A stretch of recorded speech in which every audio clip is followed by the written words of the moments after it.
తెలంగాణ గ్రామ పంచాయతీలను దశాబ్దాలుగా పీడిస్తున్న ఒక కీలక సమస్యకు చెక్ పడనుంది. గ్రామాల్లో పన్నులు వసూలు చేసేది గ్రామ పంచాయతీ. కానీ అందులో ఒక్క రూపాయి ఖర్చు పెట్టాలన్నా ప్రభుత్వ ట్రెజరీ చుట్టూ ప్రదక్షిణలు చేయాల్సి వచ్చేది. ఒక బల్బు మార్చాలన్నా, మోటార్ బాగు చేయించాలన్నా, కాలువ శుభ్రం చేయించాలన్నా, ఏ పని చేయాలన్నా బిల్లు పెట్టుకోవాలి. దాన్ని ఓకే చేయించుకోవడానికి ప్రభుత్వ ట్రెజరీ చుట్టూ కొన్ని రోజుల పాటు, కొన్ని సందర్భాలు అయితే వారాల పాటు, నెలల తరబడి కూడా తిరిగి ఆ బిల్లును ఓకే చేయించుకుంటే కానీ డబ్బు వచ్చేది కాదు. కానీ ఇప్పుడు తెలంగాణ ప్రభుత్వం తీసుకోబోతున్న ఒక్క నిర్ణయం ఈ మొత్తం ప్రక్రియను మార్చేయబోతుంది. గ్రామ పంచాయతీల డబ్బు గ్రామ పంచాయతీల చేతుల్లోనే ఉండనుంది. నిధుల వినియోగంలో గ్రామ పంచాయతీలకి స్వయం ప్రతిపత్తి ప్రకటించేలా తెలంగాణ ప్రభుత్వం కీలక నిర్ణయం తీసుకోవడానికి నడుం బిగించింది. తెలంగాణ పంచాయతీరాజ్ చట్టం 2018లోని సెక్షన్ 70(3)ను సవరించాలని తెలంగాణ ప్రభుత్వం నిర్ణయించింది. ఈ ప్రతిపాదనకు రాష్ట్ర మంత్రివర్గం ఆమోదం తెలిపే అవకాశం కూడా ఉంది. అనంతరం వెంటనే అమల్లోకి తీసుకొచ్చేందుకు కూడా ప్రభుత్వం ప్రయత్నాలు చేస్తుంది. ముందుగా అసలు ఇప్పటి వరకు గ్రామ పంచాయతీల పరిస్థితి ఎలా ఉండేదో చూద్దాం. గ్రామ పంచాయతీకి స్వయంగా సంపాదన ఉంది. ఇంటి పన్నులు, నీళ్ల పన్నులు, లైసెన్స్ పన్నులు, ప్రకటనల పన్నులు, ఇలా అనేక విధాలుగా ఆదాయం అయితే వచ్చేది. కానీ దానిలో ఖర్చు పెట్టడానికి మాత్రం పైసా కూడా వీళ్ళ చేతుల్లో ఉండేది కాదు.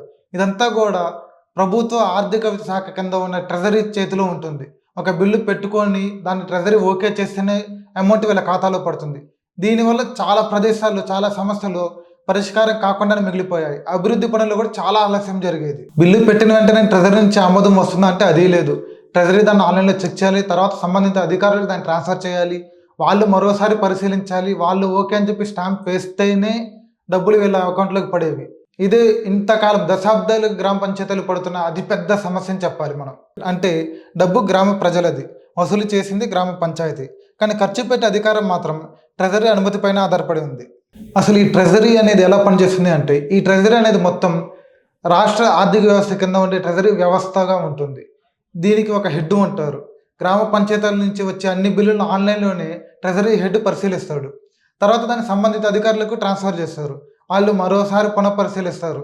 ఆ తర్వాత అంతా ఓకే అనుకున్న తర్వాతనే దాని మీద స్టాంప్ గుద్ది అప్రూవ్ చేస్తారు. అది జరిగిన కొన్ని రోజులకి 3 వర్కింగ్ డేస్లో డబ్బు గ్రామ పంచాయతీల అకౌంట్లోకి జమ అవుతాయి. అప్పుడు వీళ్ళు ఏ అభివృద్ధి పనులు చేసుకున్నా, ఏం పనులు చేసినా, కాంట్రాక్టర్ల జీతాలైనా, కాంట్రాక్టర్ల బిల్లులైనా, పారిశుద్ధ్య కార్మికుల జీతాలైనా చెల్లించుకోవాలి. ఇంతకాలం ఉన్న ఈ వ్యవస్థ వల్ల గ్రామ పంచాయతీలు చాలా ఇబ్బందులు పడ్డాయి. ఒక అభివృద్ధి పని చేయాలన్నా, ఒక రిపేర్ చేయించాలన్నా, ఒక కాంట్రాక్టర్ బిల్లు చెల్లించాలన్నా, పారిశుద్ధ్య కార్మికులు, ఇతర కార్మికుల వేతనాలు ఇవ్వాలన్నా, ఇలా మరే ఇతర పనికైనా సొంతంగా కొంత డబ్బు పెట్టాలి అంటే బిల్లు వస్తుందో రాదో తెలియదు, వస్తే ఎంతకాలానికి వస్తుందో తెలియదు.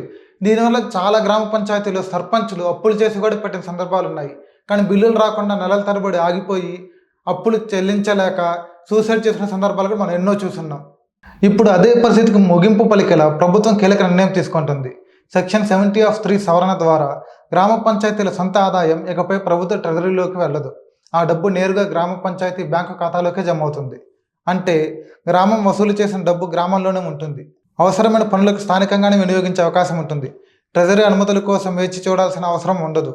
ప్రభుత్వం తీసుకున్న ఈ నిర్ణయం వల్ల గ్రామ పంచాయతీలకు చాలా ప్రయోజనాలు కలగనున్నాయి. నిజంగా గ్రామ పంచాయతీలు తమ డబ్బుపై స్వయం ప్రతిపత్తి కలిగి ఉంటాయి. గ్రామంలో ఏ సమస్య వచ్చినా దాన్ని వెంటనే పరిష్కరించడానికి అడుగులు వేసే అవకాశం పెరుగుతుంది. కాంట్రాక్టర్ల ద్వారా పనులు చేయించుకోవడానికి, గ్రామ అభివృద్ధికి పాటుపడే అవకాశాలు కూడా చాలా వేగవంతమవుతాయి. దీనివల్ల గ్రామీణాభివృద్ధి చాలా వేగవంతం అవుతుంది. కాంట్రాక్టర్ల బిల్లులు, కార్మికుల వేతనాలు, కరెంటు బిల్లు ఇలాంటివన్నీ కూడా వెంటనే పూర్తి చేసుకోగలుగుతారు. బిల్లు రావాలి, మేము పూర్తి చేయాలన్న కష్టాలకు ఇప్పుడు చెక్ పడుతుంది. ఇది కేవలం బ్యాంకు ఖాతా మార్పేనా అంటే కాదు. ఇది గ్రామీణ పాలనలో ఒక పెద్ద విధానపరమైన మార్పు. ఇకపై గ్రామంలో వచ్చిన ఆదాయాన్ని గ్రామ అవసరాలకు వేగంగా వినియోగించే అవకాశం పెరుగుతుంది. ఇది రాజ్యాంగంలోని 73వ సవరణ భావనకు కూడా చాలా దగ్గరగా ఉంటుంది. స్థానిక సంస్థలకు అధికారాలు, బాధ్యతలతో పాటు ఆర్థిక స్వేచ్ఛ కల్పించాలనే ఉద్దేశాన్ని ఈ నిర్ణయం మరింత బలపరుస్తుందని ప్రభుత్వం భావిస్తోంది.